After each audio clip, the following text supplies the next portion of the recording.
Bonjour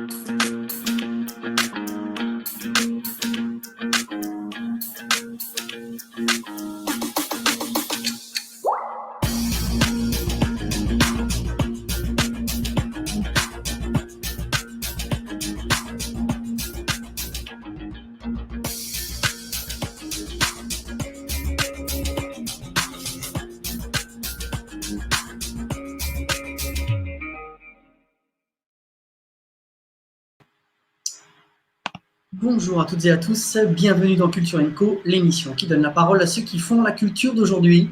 Vous le savez, on est tous les jours en direct sur Facebook à 14 h, du lundi au vendredi. J'accueille aujourd'hui Isadora Le Chaplin, ce que je vais définir comme une artiste multitalent, mais je la laisserai se présenter elle-même comme vous le savez. À 14 h 30, comme d'habitude, la question surprise d'Oscar et Ciboulette qui viendra ici en direct poser sa petite question à l'invité du jour. Et puis je peux maintenant vous l'annoncer, le dernier invité de la saison sera lundi 6 juillet avec monsieur Jacques Attali qui viendra clôturer la saison de Culture & Co. Nous reprendrons bien sûr en septembre. Allez, j'accueille notre invité du jour, Isadora Le Chaplin. Salut. Bonjour. Salut Mickaël. Salut, comment vas-tu? Ça va bien et toi? Ça va très bien, je te remercie. Merci à toi d'avoir accepté de participer à Culture & Co. Bon, on peut le dire maintenant, c'est ton papa qui avait participé à cette émission avec Nestor il y a pas très longtemps. Comme tout participant, il passe toujours le relais à quelqu'un d'intéressant et d'intéressé pour participer à Culture & Co. Évidemment, il a passé le relais à toi, Isadora Le Chaplin. Donc, je suis content de te recevoir. Et puis, eh bien, comme on en parlait en off, je t'ai défini comme une artiste multitalent. Voilà, j'ai eu l'occasion de regarder un petit peu ce que tu fais et puis tu pourras évidemment présenter plus en détail tes activités. Je trouve que ce terme de multitalent te va bien, mais tu pourras nous expliquer, nous présenter ça plus en détail. Oui. Comme d'habitude, on va structurer cet entretien en 3 parties. On va parler de tes débuts, même avant tes débuts jusqu'à aujourd'hui, de ton métier, de ton parcours, de ton quotidien. Et puis, on parlera du confinement, comment tu as vécu ce confinement et comment tu l'as occupé, qu'est-ce que tu as fait pendant ces périodes d'arrêt d'activité professionnelle. Et puis, on parlera de l'après, de la reprise de l'activité artistique et spécifiquement de ton activité à toi. Allez, je te laisse la parole et je te laisse te présenter à titre personnel, s'il te plaît. Bah oui, donc je m'appelle Isadora. Donc, multitalent, oui, je suis danseuse. Après, j'ai été marionnettiste pendant des années et je chante aussi, j'ai des numéros burlesques et maintenant je me mets dans la réalisation vidéo et dans la mise en scène du spectacle. D'accord. Voilà. Alors, tu habites en région parisienne? Oui, j'habite à Paris. D'accord. Alors, comme je le dis toujours à notre invité, moi, ce qui m'intéresse, c'est avant que tu ne deviennes professionnelle dans la culture, on va dire, dans l'art, quel que soit l'art par lequel tu es rentré dans ce métier. Moi, ce qui m'intéresse, c'est avant. Quels ont été tes premiers pas, tes premières influences? À quel âge tu as commencé à t'orienter, à toucher, voilà, à être dans ce domaine d'activité? Bah, comme tu l'as dit tout à l'heure, moi je suis une enfant de la balle, quoi. Mon père, du coup, est ventriloque, donc c'est vrai que très tôt, je me suis retrouvée sur scène. La première fois, ma première scène, j'avais 4 ans, et c'était à l'Olympia. Tu vois, je commence bien, quoi, tu vois, je me dis… Et en plus, c'est une anecdote rigolote, c'est que j'étais dans les coulisses avec ma mère, voilà, en train de regarder mon père sur scène. Ma mère a tourné les yeux pour parler à quelqu'un pendant 2 minutes. Et moi, tout naturellement, j'ai été voir mon père sur scène. Voilà, c'est normal. Je me suis retrouvée sur scène, les gens ont rigolé, j'ai eu peur, j'ai voulu repartir. Et mon père a dit bah non, viens et tout. Donc il m'a dit viens chanter une chanson avec Nestor. Et j'ai chanté du coup une chanson avec Nestor à l'âge de 4 ans à l'Olympia, quoi. Ouais. Et ça a été les… Voilà. Et du coup, mon père, comme il a vu que j'étais à l'aise sur scène, que j'avais pas de soucis avec ça et tout, il avait écrit une chanson qui s'appelait Une petite fille, un pingouin, que j'ai chanté pendant des années jusqu'à ce que je sois trop grande pour interpréter la petite fille. Je chantais Une petite fille, un pingouin sur scène avec mon père dès petite, quoi. D'accord. Ça a été. Peuvent dire qu'ils ont fait leur première scène à l'Olympia à 4 ans. Ouais, voilà. C'est pas quand même. Alors c'est sûr que bon voilà, effectivement, un papa déjà dans le milieu artistique, avec un parcours hors norme, je pourrais dire, surtout en tant que ventriloque. Déjà en tant qu'artiste, ce qu'il a fait, c'est quand même déjà énorme. Mais effectivement, en termes de ventriloque, peuvent dire avoir eu son parcours. Hein. On disait plus de 20 ans, il a fait le tour du monde plusieurs fois. Enfin voilà, donc un joli parcours. Donc, effectivement, un enfant de la balle, comme tu le dis, très vite influencé, ou en tout cas dans un contexte très ouvert au développement de tes capacités artistiques, en tout cas. Bah oui, c'est qu'en plus, après, mes parents m'ont mis au conservatoire. J'ai fait conservatoire en danse classique, en solfège, en piano. Donc, j'ai tout de suite été un peu dans ça. Et ils m'ont poussé. Je faisais toujours les spectacles avec mon père et ma mère me poussait pour le conservatoire parce que mon père était toujours justement parti et tout. Donc, c'est pas lui qui m'accompagnait au conservatoire. C'était ma mère qui me faisait bosser mon piano, mes trucs, mes cours et tout. Donc, j'ai fait voilà, les études au conservatoire. Et après, quand j'ai commencé, moi, à être un peu plus grande, j'ai fait les cours Florent. J'ai fait les conservatoires de comédie musicale aussi. J'ai continué dans ce cursus-là, même si à côté de ça, mes parents m'ont toujours dit qu'il fallait que j'ai des études pour, au cas où, si ça marche pas, pouvoir retomber sur mes pieds. Donc, j'ai fait une fac, j'ai eu mon bac, j'ai fait la fac et tout ça. Mais dans ma tête, c'était clair que je voulais être danseuse. D'accord. Donc, tu as quand même suivi un cursus scolaire classique, on va dire, quand même, pour avoir un minimum de bagage scolaire. Voilà, ouais. J'ai fait bac et après j'ai fait 2 ans de fac de sport. Je te dis prof de sport, prof de danse ou quoi, mais très vite j'ai commencé à passer mes premiers castings. J'avais 18 ans quoi, donc pour des compagnies de danse, des trucs et j'ai commencé à bosser assez vite là-dedans. Et un de mes premiers jobs, c'était marionnettiste à l'âge de 16 ans dans un théâtre de Guignol parisien. Donc les guignols pour enfants et tout ça. Et j'ai fait ça pendant 10 ans, un peu plus de 10 ans, tous les week-ends et tous les mercredis. D'accord. D'accord. Quand tu passes tes premiers castings pour intégrer des compagnies, c'est en tant que danseuse classique? Non, c'était les premiers, c'était danseuse moderne jazz et danseuse de revue. Tu sais, tout ce qui est French Cancan, Plume et tout ça. Parce que la danse classique, c'est vraiment une très bonne base en fait. C'est vraiment, si tu connais la danse classique, après tu peux apprendre tous les autres styles de danse. Et tous les autres styles de danse, après je les ai appris sur le tas. J'ai pris des cours à droite à gauche, mais j'ai surtout appris sur le tas en faisant, parce que j'avais la souplesse, le maintien, la grâce, le muscle et tout ça de la danse classique, donc ça arrivait facilement. D'accord, d'accord. J'aimais beaucoup dans les avec mon père. Ok, donc beaucoup de danse classique en termes de formation, une formation musicale aussi instrumentale. Ouais. Ok. Ok, premier casting, et puis déjà des marionnettes, hein, tu l'as dit. Bon, ok. Bon, effectivement, tu intègres la fac, mais c'est plutôt pour faire plaisir à tes parents. Ça veut dire qu'à un moment donné, ça va partir dans l'artistique, quoi. Oui, je le savais, mais depuis petite, je savais que je voulais faire ça. Je ne savais pas encore si je voulais faire vraiment mettre l'accent sur la danse ou sur la musique. Parce que pareil, moi, au niveau du corps, j'avais déjà des problèmes de dos, des machins à l'adolescence. Donc, je me disais, la danse, peut-être pas et tout. Et finalement, c'est quand même la danse qui a pris le pas sur la musique. Je continue à jouer du piano, à tout ça, mais j'ai vraiment développé plutôt ma carrière professionnelle sur scène en danse. En danse, en comédie et tout ça. Parce qu'après, avec les cours Florent et tout, je me suis mis au théâtre. Ça m'a d'ailleurs aidé vachement avec pour les marionnettes parce que au début, je faisais que de la manipulation et après, je faisais les voix aussi, je jouais les pièces. Et maintenant, ça m'arrive aussi de remplacer un marionnettiste qui est à le théâtre du Ranelagh à Paris, où je joue toute seule des pièces de 45 minutes en marionnette.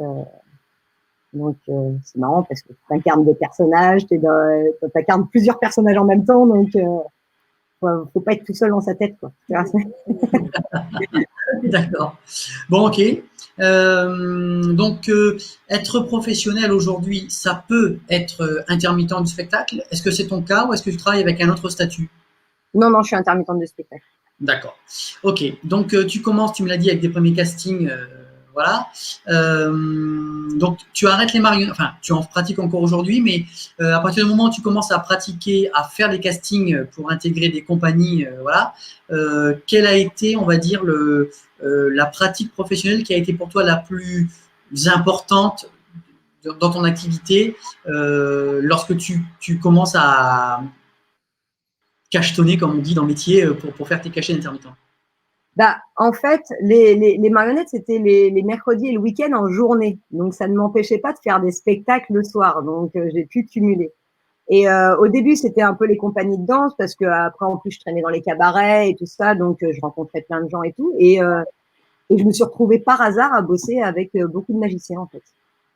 À bosser avec des magiciens. Au début, c'était un. Après, ça a fait boule de neige, surtout qu'un magicien, bah, où je t'ai filé la vidéo, là, Beretta, j'ai dû remplacer sa partenaire à l'arrache. Il avait un spectacle au Trévis pendant d'une heure. Sa partenaire s'était fait un labago. On m'appelle, il me dit est-ce que tu peux remplacer sa partenaire pour le lendemain? Moi, mon père m'a toujours dit il faut jamais dire non, donc j'ai dit oui. Et sauf qu'il me dit je travaille toute la journée, donc on va répéter de 1h du matin jusqu'à 5h du mat. Donc j'ai appris tout le spectacle en une nuit. Le lendemain, on était sur scène. Et ça s'est super bien passé. Et du coup, ça fait quand même parler que j'apprenais vite, que j'étais assez réactive et tout. Et du coup, après, je me suis retrouvée à bosser avec plein de magiciens, surtout pour des télés, pour des trucs où il fallait apprendre vite pour le jour même ou pour les trucs comme ça. Et j'ai fait beaucoup de magiciens sur Paris, où on a du coup fait des spectacles autant en France qu'à l'étranger, un peu partout. Et des bons en magie. Donc, j'étais assez contente de ça parce que ça m'a permis d'avoir des contacts sur plein d'autres choses après pour mes trucs personnels aussi, quoi. Bien sûr. Le spectacle, tiens, tu m'as effectivement envoyé une vidéo d'un spectacle magie.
Donc, un spectacle pendant lequel on exploite bien quand même ton profil de danseuse.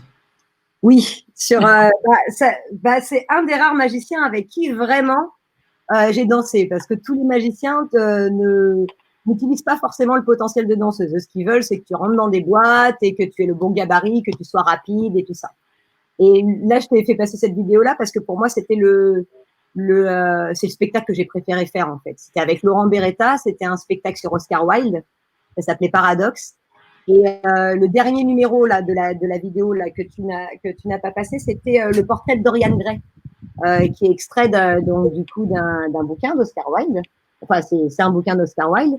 Et ce numéro-là, on l'a fait dans plein de pays. On l'a fait à Munich, on l'a fait à Istanbul, on l'a fait vraiment dans plein de pays. C'est tout le passage de la voleuse. C'est à Munich.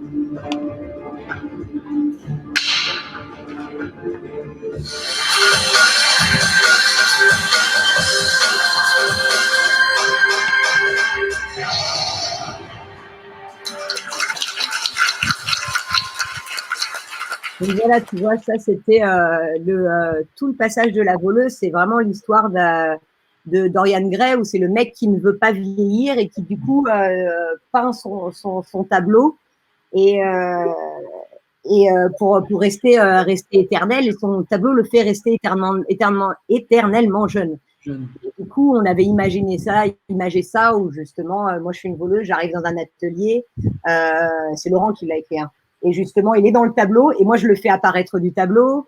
Il y a tout un jeu sur scène, machin, il disparaît, il réapparaît à ma place à la fin, et moi je réapparais dans le tableau.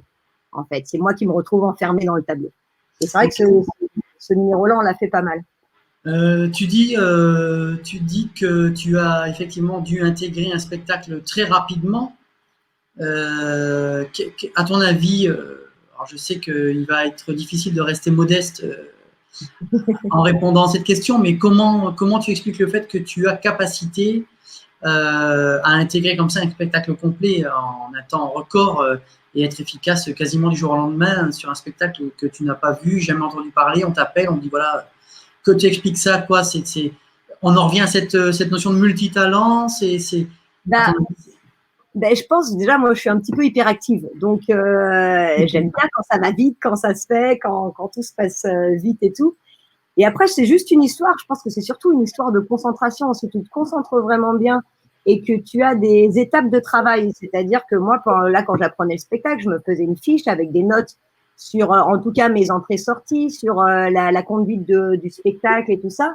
Et après, même quand lui, il devait s'occuper de plein de trucs techniques, moi, je me mettais mes écouteurs dans les oreilles, je refaisais tous mes déplacements sur scène par rapport à ce qu'on avait bossé pendant qu'il faisait les éclairages, les trucs et tout. C'est juste, je pense que c'est surtout juste de la concentration et de la méthode. Et de la méthode, voilà. Et après, moi, le fait d'être hyperactif, c'est vrai que je suis réactive dès qu'il y a un truc. Et c'est de l'observation, parce que du coup, la première fois où on a fait le spectacle ensemble, je suis tout le temps en train de le regarder pour voir justement s'il me fait un signe de quelque chose. Ça veut dire que je me dis qu'il faut que j'aille par là. S'il regarde là-bas, je me dis qu'il faut que j'aille là-bas. Donc, c'est vraiment être au taquet, quoi. C'est juste ça. Et après, c'est vrai que moi, ça m'a permis de bosser avec plein de magiciens. Notamment, j'ai fait les plus grands cabarets du monde avec Dany Larry, où on apprenait le matin pour l'émission enregistrée l'après-midi. Je bosse avec Gilles Arthur sur les Mandraques d'Or aussi, où du coup, je me retrouve à travailler avec des magiciens du monde entier qui viennent juste faire le spectacle. Et quand il y a besoin d'une partenaire en plus et tout ça, ils me demandent et j'apprends le truc le matin. Je fais l'émission avec eux. J'ai bossé avec des Américains, des Italiens, des trucs comme ça et tout. Et même Eric Antoine, c'est un pote depuis longtemps. On a failli bosser sur une télé en Suisse ensemble. Et j'étais déjà prise ce jour-là. On aurait pu bien rigoler. J'ai bossé aussi avec Xavier Mortimer, qui bosse à Las Vegas maintenant, parce qu'il a été finaliste à Incroyable Talent. Et après, il a bossé pour le Cirque du Soleil et tout. Et quand il vient faire des spectacles en France, il fait appel à moi pour justement bosser avec lui et tout. Comme il dit, je suis l'assistante professionnelle des magiciens, quoi. Je bosse avec plein de magiciens. Là, je n'en cite que quelques-uns, mais j'en ai plein d'autres. Et c'est toujours différent. C'est que tu vas avoir, par exemple, Laurent, qui va utiliser beaucoup, donc Laurent Beretta, qui va beaucoup utiliser la danse et tout ça. Avec Gilles et tout ça, sur Gilles Arthur, c'est surtout des boîtes de magie où il faut être rapide et tout. Je bosse aussi avec Fred Razon, qui est en pickpocket. Donc là, c'est pas mal de détournement d'attention et de l'humour, tu vois. J'ai bossé avec des mentalistes. Donc là, ça faisait plus travailler le cerveau que travailler le corps. Et ça me plaît parce que justement, c'est varié, quoi. Je fais jamais la même chose, parce que j'ai un peu du mal, moi, avec la routine. Je ne connais pas. Alors, à force de travailler comme ça avec plein de monde, notamment des magiciens, parce que pour l'instant, tu ne m'as parlé que de magiciens, peut-être as-tu collaboré, d'ailleurs je vais commencer dans ce sens-là, as-tu fait des collaborations avec d'autres types d'artistes sur scène? Avec d'autres types d'artistes sur scène, en musique, avec des musiciens où moi je dansais. Et notamment, on a adapté, il y a quelques temps, on avait adapté mon numéro. J'ai un numéro de danse classique humoristique. Et je l'ai adapté avec un groupe qui s'appelle Quai numéro 5, qui ont joué toutes les musiques en live du numéro. Et on a fait ça au Théâtre du Châtelet. Et c'était génial. Ça faisait en même temps du visuel et en même temps de la musique en live. Et donc plus avec des musiciens et même des fois pour aussi danser avec une chanteuse, et je danse à côté pour pour rendre un peu visuel les histoires et tout. Et voilà, sur scène, plus ça en tout cas. Là, dans cette période-là de ma vie, ça a été plus magicien et musicien. D'accord, d'accord. Donc cette période-là dont tu parles, comme tu l'as définie, elle dure combien de temps? Combien de temps des collaborations avec des magiciens? Alors même si tu le fais encore un peu, on va dire. Ça a commencé, j'ai dû commencer avec les magiciens, je devais avoir une vingtaine d'années. Donc maintenant, voilà. Ça doit faire un certain nombre d'années, du coup. D'accord, ok. Je continue encore un peu avec des magiciens, moins parce que j'ai d'autres activités aussi à côté. J'ai plus développé mes choses et là maintenant je monte des spectacles et tout ça, mais je continue toujours avec certains magiciens avec qui justement j'aime travailler et tout ça. Et en niveau musique, par contre, je continue à bosser, à danser avec des musiciens de temps en temps. Mais voilà, en fait, tout s'étale sur une période de aller, moins de 20 ans, mais tu vois, allez, on va dire 15 ans, tu vois. Ouais, d'accord. Mais comme c'est des dates par-ci par-là, c'est vrai que c'est pas comme quand tu sais que tu as un boulot fixe et tout, où tu peux segmenter tes parties de vie. Là, tout se fait quand même toujours plus ou moins. Là, c'est vrai que je suis beaucoup plus sur mes projets perso que sur les projets où je bosse. Sur mes projets perso, je bosse toujours avec d'autres personnes, mais pour mes projets. Ouais. Moi, pour J'allais y venir, tu m'as devancé. Donc effectivement, une période où tu réponds à des demandes, on t'appelle, voilà, pour participer, pour travailler sur les spectacles déjà existants, on va dire, avec notamment des magiciens, voilà. Et j'allais te poser la question de savoir à partir de quand tu te dis, ben, moi aussi, je peux aussi faire de la création de spectacles et monter mes propres projets. Est-ce que ça a toujours été dans un petit coin de ta tête ou est-ce que tu as eu un déclenchement? Comment ça s'est passé? Non, ça a toujours été dans un coin de ma tête. Tu vois, le numéro que je t'ai envoyé aussi, qui s'appelle La mort du cygne, c'est un truc que j'ai commencé, je devais avoir 19-20 ans. À l'époque, il devait faire 2 minutes. Maintenant, le numéro fait 8 minutes. Je l'ai fait un petit peu. Après, je l'ai laissé tomber. Je l'ai repris. Je l'ai laissé tomber. Et maintenant, j'ai une version qui est beaucoup plus complète, où je mêle un peu plein de choses. Et donc, ça, c'était mon vrai premier projet perso, mon bébé, quoi, tu vois. Et après, il y a eu des numéros burlesques. Et là, ça fait 4 ans que maintenant, je monte des spectacles entiers avec d'autres personnes. Pas pour me mettre moi spécialement en scène. Sur le premier, je me suis beaucoup mis en scène parce que j'ai pas trop de choix au niveau comédie et tout. Mais maintenant, je monte vraiment des spectacles pour les autres, en fait, où je mêle les films et de la mise en scène avec plein de choses. Donc, ouais, ça, c'est c'est mon bébé.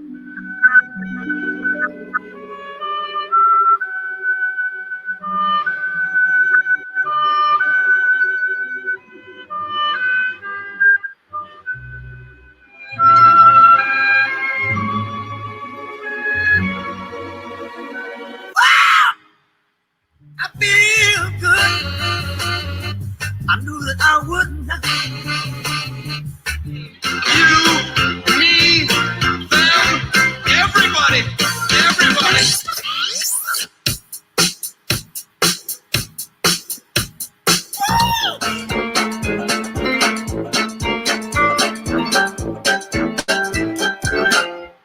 Y a quelqu'un?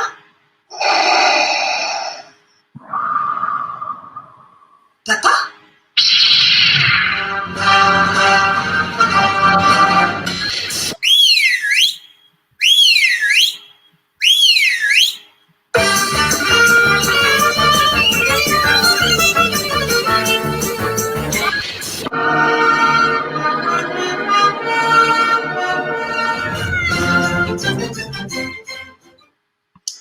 Alors, parle-moi un peu de ce spectacle. En fait, c'est un numéro à la base, c'est présenté comme une danseuse classique qui vient danser la mort du cygne du ballet du Lac des Cygnes. Ouais. Et ça part en live parce que le régisseur son, en fait, fait ce qu'il veut. Et du coup, je m'adapte à tout et je fais plein de personnages. Donc là, tu as vu Chaplin, Rabbi Jacob, Michael Jackson. Je danse aussi sur du AC/DC. J'ai mis Titanic, le Cancan. J'ai mis tout ce que j'aimais, en fait. Je me suis un peu lâchée sur tout et j'ai mis des touches comiques. Et il y a aussi, j'ai une version avec aussi un peu de magie, parce que forcément, du coup, il fallait bien que ça me serve à quelque chose, la magie. Et c'est vraiment c'est un numéro visuel, comme on dit justement dans les cabarets, c'est un numéro d'attraction, c'est-à-dire que c'est une attraction qui passe entre justement les tableaux de danseuses, des trucs et tout. Et, euh, et c'est vrai que ça, c'est mon bébé, parce que c'est moi, quoi. C'est complètement speed, complètement barré, pas toute seule dans sa tête. Voilà. Parlons un petit peu technique. Pour monter ce spectacle, donc c'est déjà évidemment de la danse, c'est-à-dire une chorégraphie, en tout cas de la danse mise en musique, sur de la musique, donc monter une chorégraphie, mais il n'y a pas que ça, j'imagine, il y a quand même un peu de mise en scène, parce que tu es seul en scène quand même sur ce numéro. En termes de quantité de travail, de durée pour le monter, parle-moi un peu de ce montage de spectacle. Vu que ça s'est étalé sur plusieurs années, c'est difficile de dire ça m'a pris tant d'heures, parce que ça s'est monté au fur et à mesure des années, parce que déjà avec, même moi en grandissant, en faisant des rencontres aussi de gens qui ont vu, qui m'ont dit oh, ça serait rigolo de faire ça serait rigolo de faire ça, ou dans la mise en scène, machin.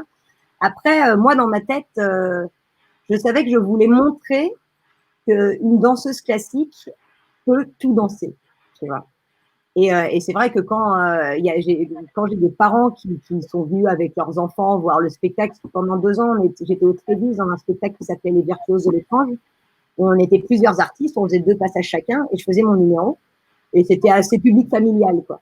Et quand les parents me disaient ma fille, vous lui avez donné envie de faire de la danse, ou vous lui avez donné envie de ne pas arrêter le classique, parce que justement, quand t'es petite, le classique, c'est chiant au bout d'un moment, parce que c'est très, très comme ça, t'es très machin, t'as pas l'impression de danser, il faut des années avant d'avoir vraiment l'impression de danser, et qu'ils te disent que justement, leur fille a envie maintenant de faire de la danse parce qu'elle voit tout ce qu'on peut faire avec, c'est un des plus beaux compliments, quoi. Et en plus, s'ils rigolent, c'est encore mieux. Parce que c'est vrai que la danse, je me dis que soit il faut que ça soit beau au niveau costume, au niveau de ça, soit que ça soit poétique pour que ça soit intéressant vraiment à regarder, tu vois, pendant un certain temps, ou que ce soit drôle.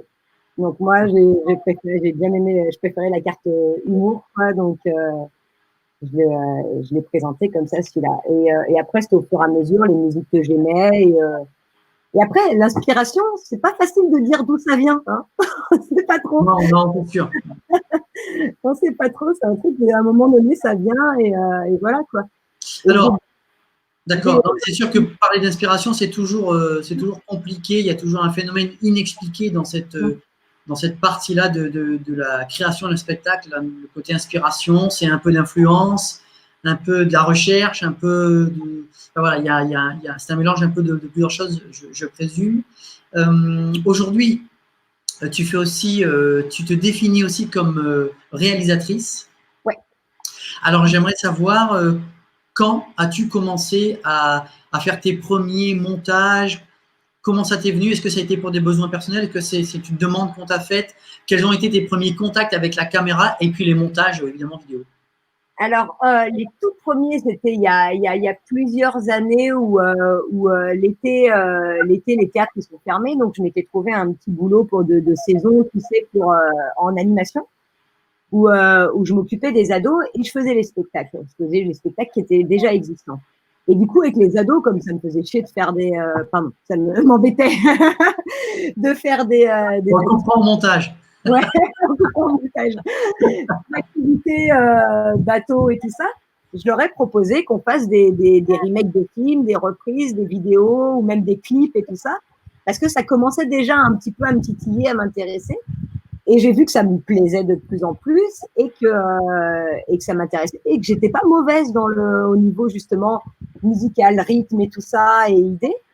Et après, on m'a proposé de monter un spectacle justement pour une chaîne d'hôtels pour laquelle j'avais déjà bossé, où là j'avais carte blanche. Donc du coup, j'ai fait ce qui me plaisait et j'ai monté le premier spectacle, c'était The Artist Swing, où donc c'est un spectacle sur les films muets, donc c'est que avec de l'électro swing, du jazz et tout.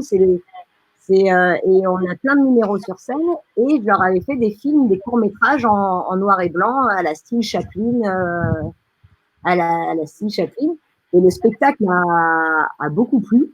Moi, j'ai pris du plaisir à le faire et tout. Ils m'ont demandé d'en monter un deuxième. J'en ai monté un deuxième sur un autre thème sur disco, donc c'était Disco Podium, que j'ai fait d'ailleurs hier soir sur scène. Et depuis, du coup, ouais, Voici voilà, ce que j'ai trouvé sur Internet.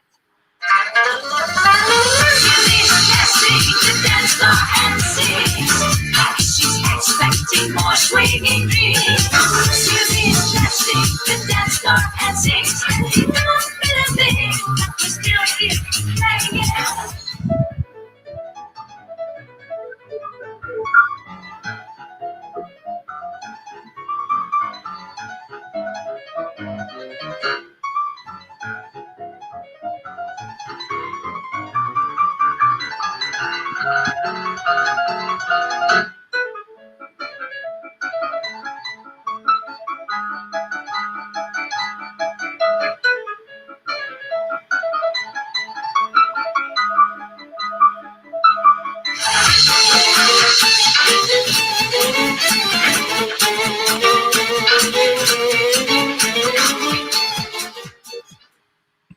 Donc, ouais, tu vois, c'est ce spectacle-là. C'était donc le premier que j'ai créé et je filmais avec mon téléphone portable à l'époque. Ouais. tout le téléphone portable. Et le dernier que je leur ai monté, c'est les gendarmes de Saint-Aguet, où je t'ai mis le teaser pareil. Ou pareil, encore à l'époque, je tournais avec mon téléphone portable. Maintenant, j'ai investi dans du matos. Donc, les gendarmes de Saint-Aguet, comme vu qu'on était dans le sud et qu'on est à côté de Saint-Tropez, c'était vraiment quoi.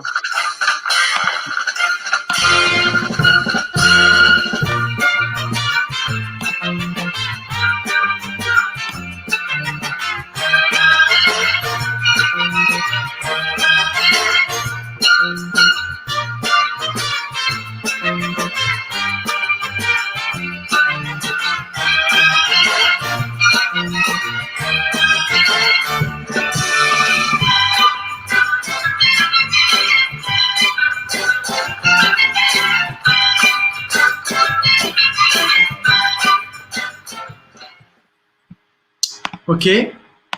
Donc, et c'est avec ce spectacle-là que j'ai commencé à faire aussi, tu sais, tout ce qui est incrustation fond vert et tout ça, à tâtonner là-dessus. Mais à l'époque, je tournais avec mon téléphone portable et je montais sur eMovie, quoi, tu vois. Donc, le truc de base, quoi. D'accord. Et là, cette année, je me suis formée à l'École des Gobelins. En tant que la formation, c'était JRI, journaliste reporter d'image. Et donc là, pour le coup, j'ai vraiment appris à me servir d'un logiciel professionnel au niveau montage, à me servir de vraies caméras, et après dans le son, l'éclairage et l'écriture journalistique, l'écriture de documentaires. Et l'écriture fictionnelle, je ferai sûrement une petite formation pour ça, ou j'ai déjà plein d'idées dans ma tête de toutes les manières sur le fictionnel, mais j'avais besoin de me former pour vraiment me dire, d'être légitime professionnellement aussi. Parce que je suis en vidéo, j'ai vraiment été autodidacte, quoi. Ok. Donc, on reviendra un peu sur cette notion de spectacle et on va dire un peu ce tournant un petit peu dans ta carrière où plutôt que d'être devant, tu es maintenant derrière la caméra. Mais nous avons passé 14h30 et comme tous les jours à 14h30, à peu près, arrive la question d'Oscar avec qui je te laisse. Évidemment, je lui laisse te poser la question et à toi d'y répondre. Et coucou, mais je la connais. Bah oui, tu la connais. Elle m'avait pas dit, Sigoulotte, que c'était toi, ça va bien? Ouais, toi. Et en plus, elle est pas chez vous. Oui, en plus, c'est pas loin de la maison. Attends, Ben moi, je suis au téléphone. Et je viens te voir. Ah ouais, carrément. Ouais. Et moi? Non. Ah bah d'accord. Bon, bah d'accord. Ça va, Sigoulotte? Ça va. Ah ouais, c'est cool dans le sud. Hein. Alors, j'ai écouté ton interview, j'écouterai la fin aussi. Mais là, j'ai une question. Parce que, bon, tout le monde connaît ton papa. Eh oui, c'est David Michel, Nestor. Tu préfères Nestor ou David? Je sais pas. Alors, avec un père qui a fait le tour du monde et plus de 800 télés accompagnés de Nestor, est-ce que tu aurais pu faire un autre métier? Et est-ce que tu penses que tu étais plutôt prédestiné à être artiste? De toute façon, tu n'as pas le choix. Alors... mais mon père m'a toujours laissé le choix, si tu veux.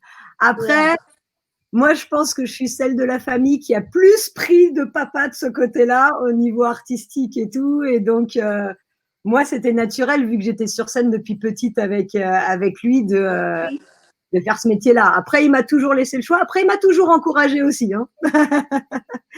Donc, il a rien lâché. Et Nestor, c'était tellement génial d'être sur scène avec lui parce que je suis en même temps avec mon père et en même temps avec mon frère sur scène, tu vois. Donc, Et c'est c'était pas quand dur d'avoir un frère pingouin? Pingouin, mais c'est pas, oui, non, c'est un frère par adoption. Oui, c'est un frère par adoption. Parce qu'il Non, est trop cool, Nestor. c'est génial parce que tu sais que depuis que je suis toute petite, à chaque fois que j'ai fait des fêtes d'anniversaire, mais que ce soit de l'âge de 6 ans ou même encore à 20, 25 ans quand j'ai fait des teufs pour mon anniversaire, Nestor vient faire un petit tour et tous mes copains sont toujours ravis de voir Nestor, même encore à leur âge maintenant. Ouais, il n'y a pas d'âge hein, pour une marionnette. Hein. Même nous, ils nous laissent des messages sur téléphone en parlant à moi et Corél. Ouais, c'est vrai. Ah, j'ai cliqué la vedette. Yeah, yeah, yeah. Non, mais Ah c'est ben vrai. ça, c'est clair, faut pas être jaloux. Hein. Non. T'es pas jalouse? Non, ça va. Ah, ça va. Ouais, mais en tout cas, je sais pas si t'es jalouse, mais moi, je vais voir Isadora. Ah bon? Ouais, ouais, je vais aller la voir. Voilà, est-ce que tu avais une autre question? Ben non, mais je me doutais de toute façon, en fait, comment on dit? On dit en vivant avec des artistes.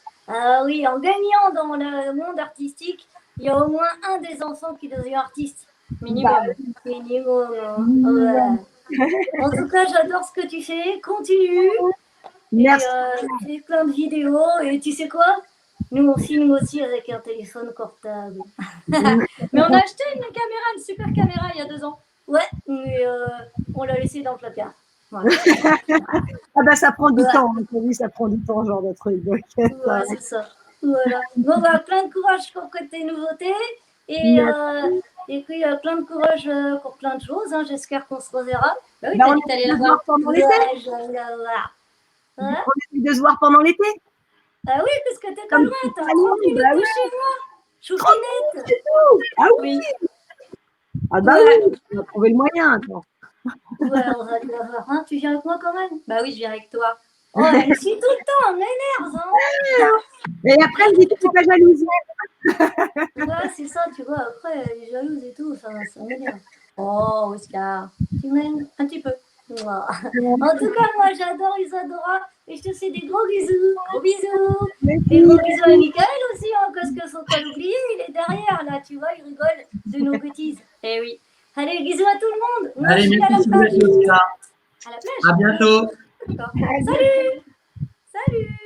Salut. Et voilà, la question quotidienne d'Oscar et Ciboulette à notre invité du jour. Et tu sais comment j'ai rencontré Ciboulette et Oscar? Je les ai rencontrés à un moment donné. Papa, ils avaient fait la chorale des ventriloques pour le plus grand cabaret du monde. D'accord. Ils avaient fait, donc Nestor était le chef d'orchestre avec papa et ils étaient 6 ventriloques, dont Ciboulette qui était la seule nana justement de la chorale. Et moi, je les avais mis en scène pour justement pour l'émission, et c'est comme ça que j'ai rencontré Ciboulette. Moi, je m'entends très bien avec elle. Elle est cool. Je sais qu'elle était dans le cours, mais je ne sais pas qu'elle était à une demi-heure. Donc, je vais en profiter cet été pour aller faire un petit tour. Bon, okay. Donc, revenons sur ce dont on parlait avant la question d'Oscar et Ciboulette. Bon, voilà, on va dire, ça fait maintenant quelques temps que tu avais dans un coin ta tête de filmer. Voilà, déjà, tu mettais en scène. OK. Aujourd'hui, vraiment de la réalisation. D'ailleurs, tu nous as parlé de formation dans le but d'acquérir des compétences, peut-être d'être donc plus professionnelle dans ce métier de réalisatrice. Concrètement, ça veut dire que dans 5 ans, par exemple, tu te vois où et comment par rapport à ce métier de réalisatrice?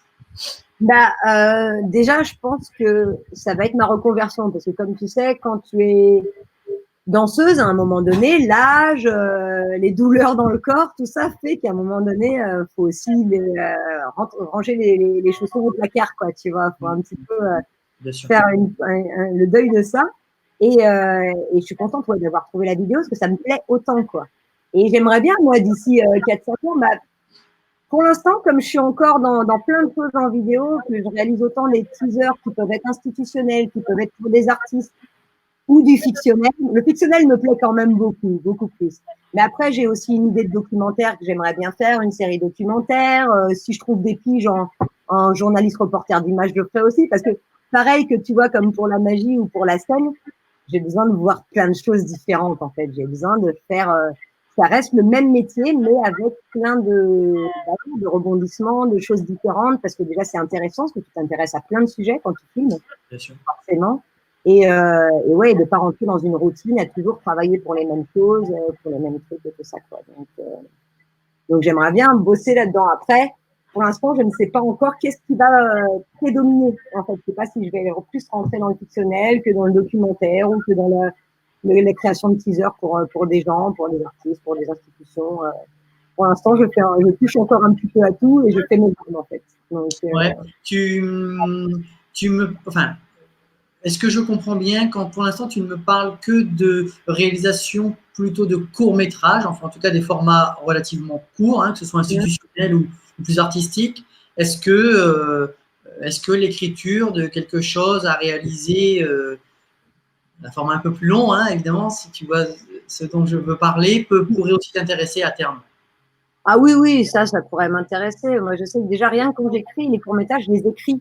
J'écris les idées, j'écris la mise en scène, plus après la réalisation que je veux dessus et tout. Donc, bien sûr que ça m'intéresse. Mais après, ça, je me dis que je pense que c'est assez difficile tout seul de faire un long métrage parce qu'il faut avoir quand même des yeux extérieurs pour pouvoir rebondir sur des choses et tout. Et après, c'est des histoires de rencontres parce que je sais que le milieu, en tout cas, film, cinéma et tout, c'est quand même beaucoup du contact, des gens que tu connais, tout ça, c'est très difficile d'y rentrer autrement. Donc, pourquoi pas, hein, moi, ça me plairait beaucoup, je pense. Je suis plus, à mon avis, faite pour le fictionnel que pour autre chose. Mais comme je sais que c'est un métier où c'est difficile au niveau de rentrer, je m'intéresse aussi aux autres choses. Mais oui, oui, un long métrage ou un moyen métrage, des trucs comme ça.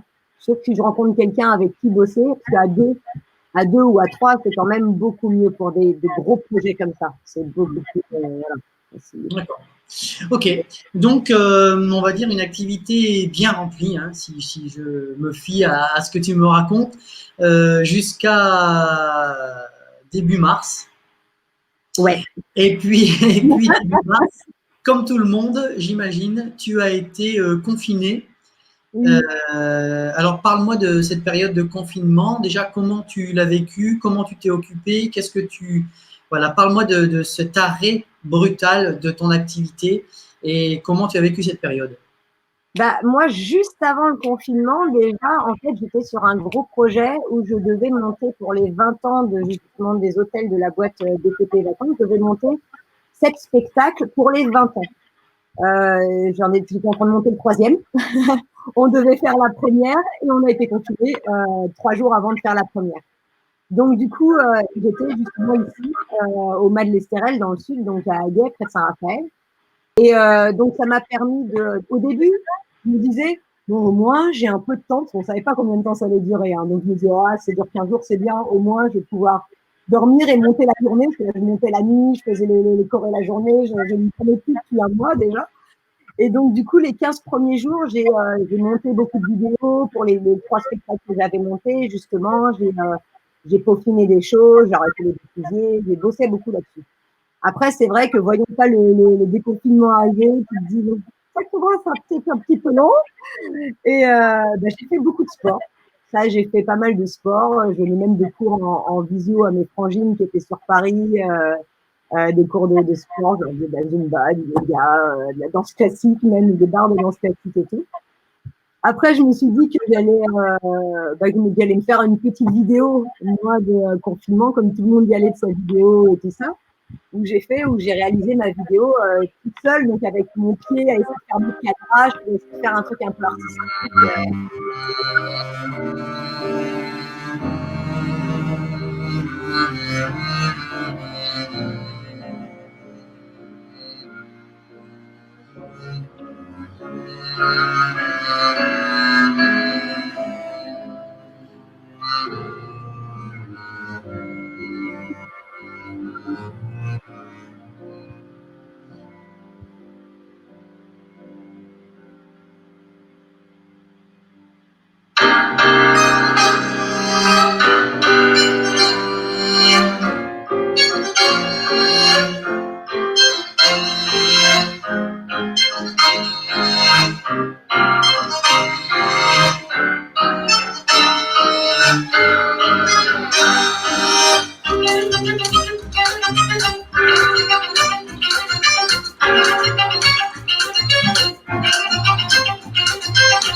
fait, tu vois, dans cette vidéo, j'ai essayé d'exprimer, tu sais, le moment où au début, tu es calme, tu te retrouves, tu machin et tout. Et sur la fin de la vidéo, je pète un câble, tu vois, où je commence à justement péter des câbles et tout, des trucs. Parce que c'est ça, au début, tu es content, tu as du temps pour toi pendant le confinement, donc tu es content, tu es bien, tu t'occupes de toi et tout, sauf qu'à un moment donné, tu en as marre d'avoir du temps pour toi, quoi. C'est un peu long. Oui.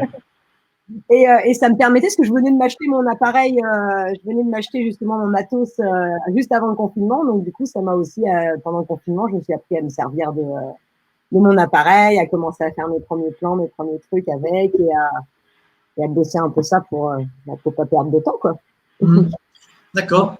Donc, un confinement, évidemment, comme tu dis, au départ, qui était profitable, peut-être pour peaufiner, dormir, monter des projets, écrire, créer. Et puis, au bout d'un moment, voilà, on se dit quand même qu'il faut s'occuper, il faut arriver à trouver une occupation. Bon, voilà, donc toi, tu as mis à profit pour créer ce petit clip, on va dire, de confinement, comme beaucoup, hein, effectivement, tu l'as dit. Ouais. Beaucoup se sont amusés à filmer et faire ces petites créations. Ça m'a occupé une journée. Hein. Ça m'a occupé qu'une journée, mais c'était déjà ça. C'est déjà ça, voilà, c'est déjà ça. Ok, donc un confinement, voilà, subi comme tout le monde. Et puis, bon ben voilà, on parle de déconfinement. La preuve en est, tu es dans le sud parce que tu as des demandes et des commandes en termes de projets, de prestations. Donc ça veut dire que l'activité redémarre. Est-ce que c'est le cas? Est-ce que c'est aussi redémarrant que ce que tu l'espères? Est-ce que c'est encore un peu fébrile? Parle-nous un peu de ce déconfinement et de la reprise de ton activité professionnelle. Bah, c'est encore un peu fébrile. Là, on a recommencé un petit peu les spectacles là ici. Après, par exemple, tu vois, les 2 premiers spectacles, on a dû les faire avec des visières. Hein. Je peux te dire que c'est pas évident les spectacles en visière et qu'en plus c'est pas joli dans le terme de truc, mais c'était un peu obligé et tu le fais devant une salle à moitié vide parce que tu as les distanciations sociales, donc du coup c'est forcément pas la même ambiance. Après, les gens qui viennent en spectacle, là pour le coup, bon, ils sont tous masqués et tout ça, mais ils sont contents. Tu le vois, il y a quand même une super ambiance dans la salle parce qu'ils sont contents de pouvoir revoir d'autres choses et sortir. Mais oui, là, on a quand même plein de choses, nous, à faire attention, et même dans les loges et tout, qui sont pas forcément grandes, pour nous, garder les distances, les trucs et tout ça, c'est pas évident. Après, c'est quand même un plaisir de revenir sur scène. Mais il y a l'été, souvent, il y a beaucoup de dates. Et là, il y en a quand même pas beaucoup du tout. Ouais. Beaucoup moins que d'habitude. Plein de choses qui ont été annulées. Il y a des trucs qui se remettent, mais il y a plein de trucs qui ont été annulés. Et surtout après, les trucs qui ont été faits par les villes, par les mairies et tout ça, c'est des commandes pour par exemple, des festivals de rue ou des trucs comme ça. Vu qu'en plus, il y a eu les élections municipales et que du coup, il y a eu des changements et tout, bah, les trucs qui étaient reportés, bah, finalement, sont annulés, sont pas forcément reprises et tout ça. Donc, jusqu'à octobre, là, c'est... il y a pour l'instant les galas de Noël, j'en ai qui sont maintenus, j'en ai qui ont été annulés, mais j'en ai qui sont maintenus, en espérant que ça continue et qu'on n'ait pas un autre problème d'ici là et tout ça. Ouais. Mais ça recommence vraiment doucement. Donc, vrai, tu as un peu abordé la question. Qu'est-ce que tu penses de ces gestes barrières dans le cadre de l'exercice de ta fonction, que ce soit dans les loges ou sur scène? Alors, dans la salle, ça paraît plus simple puisqu'il suffit d'occuper un siège sur 2 et voilà, on arrive à respecter ça, mais encore faut-il qu'en entrant dans la salle, en sortant dans la salle, enfin bon, bref. En tout cas, sur le papier, avec un siège sur 2, on arrive à mettre en place cette distanciation sociale, même si le terme est peut-être à revoir, bon, peu importe. Mais toi, en tant que professionnel, en tant qu'exerçant ton activité sur scène dans les loges, comment tu penses, est-ce que tu penses que vraiment on se voile un peu la face en se disant bon, ok, on fait ce qu'il faut, mais concrètement, est-ce que tu penses que c'est vraiment faisable que d'exercer un métier artistique avec ces gestes barrières à respecter? Bah, c'est pas facile. Après, on y a déjà, ça dépend de la taille de la scène, hein, clairement, et du nombre de personnes qui est sur scène. C'est sûr que quand moi je fais mes numéros tout seul sur scène, j'ai pas de souci. Quand tu te retrouves avec 5-6 danseuses, que tu effaces. Normalement, on est tous plus ou moins à 1 mètre et on n'est jamais en train de se souffler dans le visage et tout ça. Après, c'est vrai que quand tu te changes dans les loges, t'as pas vraiment le temps de voir si l'autre il a un mètre, de mettre un masque juste pour te changer, de repartir sur scène. C'est un peu compliqué. Après, on fait ce qu'on peut. Il y a plein de trucs qu'on a réadaptés pour justement pas forcément se toucher, pas forcément faire des trucs trop proches, même quand c'est des temps sans couple, les faire de plus loin. Mais à un moment donné, je crois que c'est pas trop le choix, à part si on dansait avec des masques, et ça c'est juste infaisable. Déjà esthétiquement, c'est pas possible, on voit pas les expressions, et en plus, tu peux pas respirer. Ouais, artistiquement parlant, Non, c'est très compliqué, mais on essaye d'adapter au mieux, en tout cas, les choses pour minimiser. Le risque zéro, forcément, ne peut pas avoir lieu, sauf si tu es tout seul sur scène, mais on essaye de faire un maximum de choses pour minimiser, quoi. Donc voilà, ça va, ça se fait, mais après, je sais pas si justement pour les salles de spectacle, tout ça c'est rentable quand tu vois que tu peux faire rentrer que la moitié des personnes et que tu payes quand même toujours le même loyer de la salle, le même prestataire, l'électricité, tout ça, quoi. Donc c'est vrai que pour ça, je pense que avec la restauration et tout, et encore là, eux, ils ont plus repris que nous, on est quand même un des secteurs les plus touchés par la crise économique du Covid, quoi.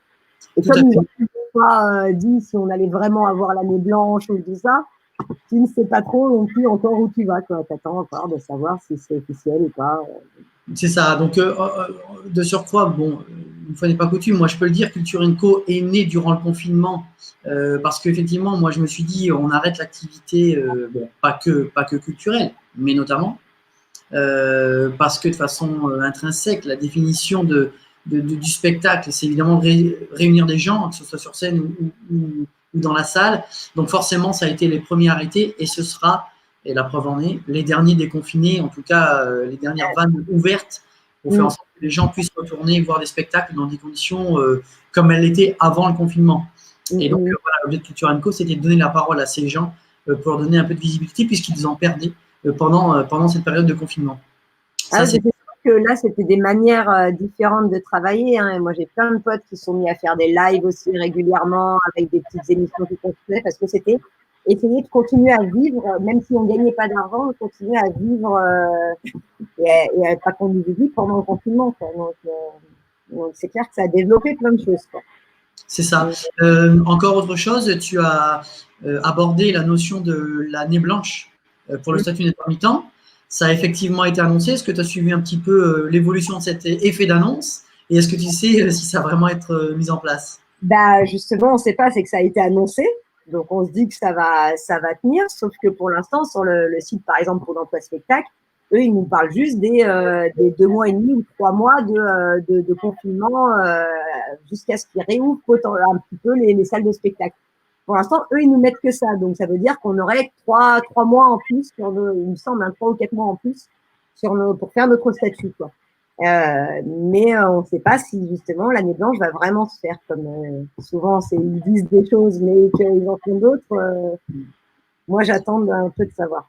Oui, surtout que 3 mois de plus, il y a peut-être eu 3 ou 4 mois de confinement, mais clairement les organisateurs, juillet, août, septembre, c'est pas sûr que voilà. Donc, c'est ça, et si les 3 mois de plus, c'est par exemple février-mars où à la base déjà c'est une période creuse, ça ne va pas nous avancer grand-chose d'avoir 3 mois de plus à cette période.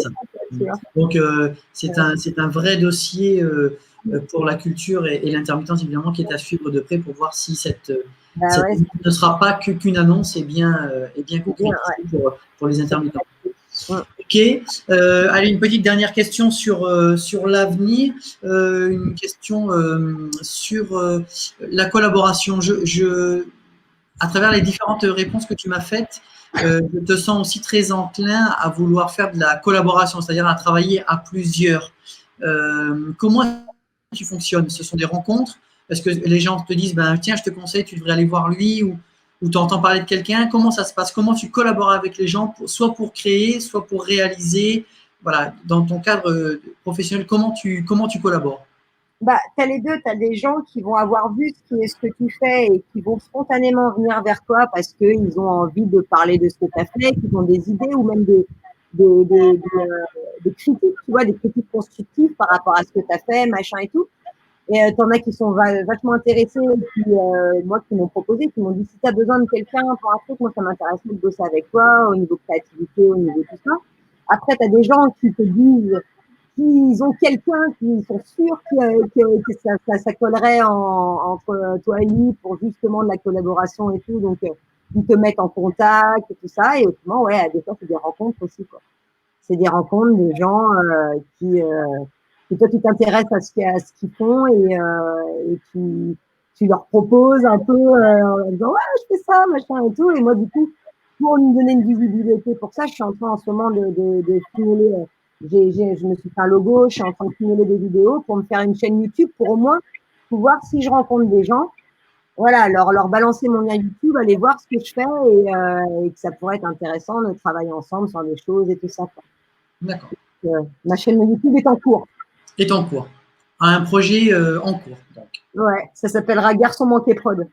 Parce que je suis un peu un garçon manqué. Ah bon, et ça sera un garçon manqué et eux avec le E barré. Voilà, comme ça. D'accord. Okay. Bien. Allez, avant de finir cet entretien, la coutume, c'est que je te pose 10 petites questions auxquelles tu vas répondre sans réfléchir. Ouais. Pas qui nécessitent très peu de réflexion, on va dire. Et voici la première. Thé ou café? Thé. Du soir ou du matin? Du soir.